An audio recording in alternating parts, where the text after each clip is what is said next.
Weeks like this are why I'm not a gambler, because I only got the outcome right in one game. And that game happened exactly like I expected to. But the other three just completely flipped on their heads. And also, big news, you are now officially on watch. Tamika Catchings currently has 993 career steals. She needs 7 more. 7 more to become the first player in WNBA history with 1,000 career steals. And I could, so that could happen at any moment. So keep paying attention.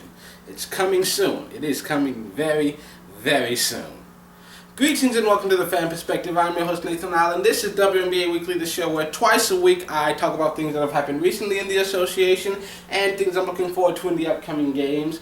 And we had a lot of shocking results this week. First of all, on Tuesday you have Tulsa, and I have no idea how the hell they did this, but they just dominated Phoenix, and my mind's kind of blown because you go from losing 2 straight to now winning twice in a row against New York and Phoenix, 2 of the top 3 teams in the league right now. So I have no idea how that's happening.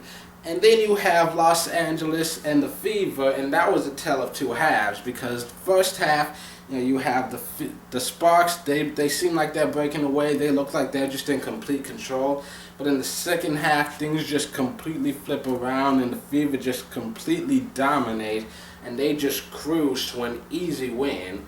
And now Indiana has won 4 straight. And then on Wednesday, you have the only game that happened exactly like I expected. New York Liberty, every player contributed, as New York just completely dominates the Stars. San Antonio has now lost 3 straight. And then you have the Washington Mystics going into Minnesota, and you have Kara Lawson, Latta, Taylor Hill. They all combined to score 46 points, which was almost as much as the entire starting lineup for the Mystics, for the Lynx. And so, Washington, for the second game in a row, hands Minnesota a commanding loss, and it's just. I didn't see a lot of this coming. It was a very wild week, and it's going to be an even wilder weekend. There are a lot of big games in action, and all of them, I'm gonna tell you which ones are broadcast nationally, but for the rest, you can check them. You can check them their local listings or watch it all on WNBA Live Access. And of course, I will tell you all of these times in Eastern Standard Time, so make sure to adjust for your time zone. So starting on Friday, you've got a big slate of games. You've got Atlanta at New York at 7:30 p.m. on NBA TV. And you've got Atlanta, which is at the bottom of the league, and they're probably this close to being officially eliminated from playoff contention, as compared to New York, who's at the very top of the East, who are probably this close to officially clinching. And then you've got Connecticut at Tulsa, that one at 8. And Tulsa, they've pulled out some impressive victories lately, so after the way they've been winning these past couple of days, I would be shocked if they couldn't find a way to beat Connecticut. But then again, I feel like they could also find a way to lose to Connecticut just to make me mad. And then you've also got Minnesota at San Antonio at 8 p.m. Minnesota, they've got a slim lead on first place, but this is a good chance for them to try to extend it, because as good as the Stars are, they're tied for the worst record in the entire league right now. So, and Minnesota looking to bounce back from 2 tough losses. I have a feeling they're going to come into this contest very angry. And then you've got Washington at Chicago at 8:30 p.m. and they're actually playing twice this week. And right now I think Chicago has the tiebreaker.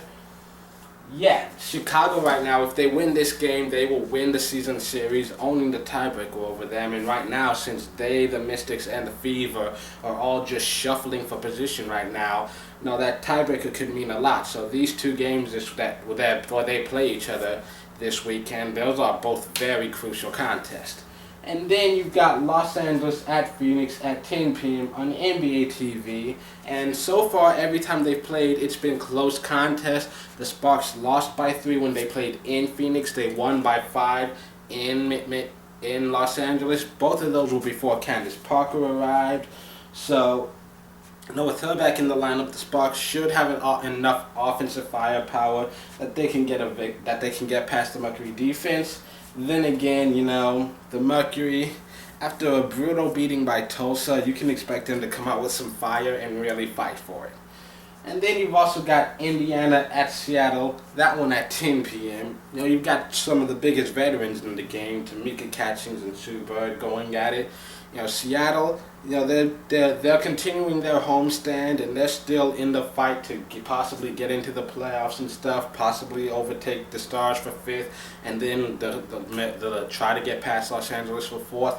They've still got a shot at the playoffs right now. Their season's not over yet, but the Fever are on a 4-game winning streak and they're just destroying everybody in their path right now. And then you've got no games up being played on Saturday, but on Sunday you've got a full slate of contests. First of all, Chicago at Washington at 4 p.m. on NBA TV. I already told you why those two games are very crucial. It's key to this playoff standings right now. And then you've got Los Angeles at San Antonio at 4:30 p.m. And these two teams fighting each other off for that last playoff spot, or possibly even the third if Tulsa goes on another long losing streak again. Because you really don't know what's going to happen with them. They seem like they're getting it together, but we might be wrong. They like to prove us wrong. They just like to do that. If you have high expectations, they just play bad. Anyways, so you've got Los Angeles at San Antonio, Western Conference playoff matchup basically. And then you've got Atlanta at Connecticut. And then you've also got New York at Indiana at 6 p.m. And then last but not least, Minnesota at Phoenix at 6 p.m. on NBA TV. Phoenix is still breathing down Minnesota's neck for that first seed. They still have a chance to take it. And, and they have and right now, so far, every time they played this year, much like last year, it's just the home team wins. That's just how it's been between these two teams. So that might be a good contest. And that's it for this edition of WNBA Weekly. Tune in on Monday for another all-new edition. Until then, this has been the Fan Perspective. I'm your host, Nathan Lyle. Have a good weekend. Eat some pot pie.